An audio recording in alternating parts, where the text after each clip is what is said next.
ముంబైలోని హాజీ అలీ దర్గాకు భూమాత బ్రిగేడ్ కార్యకర్తలతో కలిసి వెళ్లారు తృప్తి దేశాయ్. మహారాష్ట్రలోని పూణే నుంచి ముంబైకి బయలుదేరి వెళ్లారు.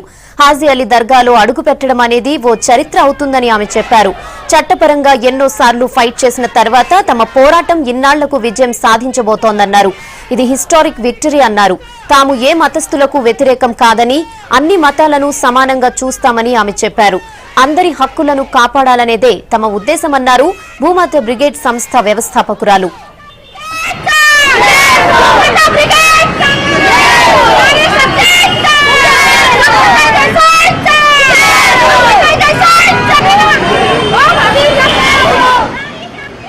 హాజీ అలీ దర్గాలో ప్రవేశానికి మహిళలకు ప్రవేశం కల్పిస్తామని బాంబే హైకోర్టు చెప్పిన సూచనలు పాటిస్తామని హాజీ అలీ దర్గా నిర్వాహకులు ఇటీవల సుప్రీంకోర్టుకు చెప్పారు.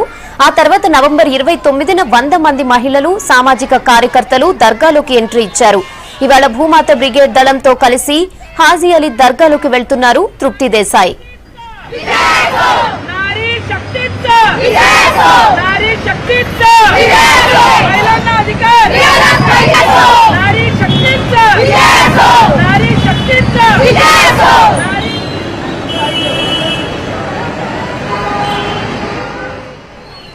ముంబైలోని హాజీ అలీ దర్గాకు భూమాత బ్రిగేడ్ కార్యకర్తలతో కలిసి వెళ్లారు తృప్తి దేశాయ్. మహారాష్ట్రలోని పూణే నుంచి ముంబైకి బయలుదేరి వెళ్లారు. హాజీ అలీ దర్గాలో అడుగు పెట్టడం అనేది ఓ చరిత్ర అవుతుందని ఆమె చెప్పారు. చట్టపరంగా ఎన్నోసార్లు ఫైట్ చేసిన తర్వాత తమ పోరాటం ఇన్నాళ్లకు విజయం సాధించబోతోందన్నారు. ఇది హిస్టారికల్ విక్టరీ అన్నారు. తాము ఏ మతస్థులకు వ్యతిరేకం కాదని, అన్ని మతాలను సమానంగా చూస్తామని ఆమె చెప్పారు.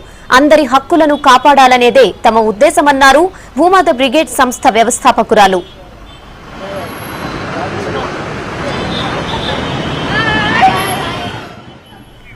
హాజీ అలీ దర్గాలో ప్రవేశానికి మహిళలకు ప్రవేశం కల్పిస్తామని బాంబే హైకోర్టు చెప్పిన సూచనలు పాటిస్తామని హాజీ అలీ దర్గా నిర్వాహకులు ఇటీవల సుప్రీంకోర్టుకు తెలిపారు. ఆ తర్వాత నవంబర్ 29న 100 మంది మహిళలు, సామాజిక కార్యకర్తలు దర్గాలోకి ఎంట్రీ ఇచ్చారు. ఇవాళ భూమాత బ్రిగేడ్ దళంతో కలిసి హాజీ అలీ దర్గాలోకి వెళ్తున్నారు తృప్తి దేశాయ్.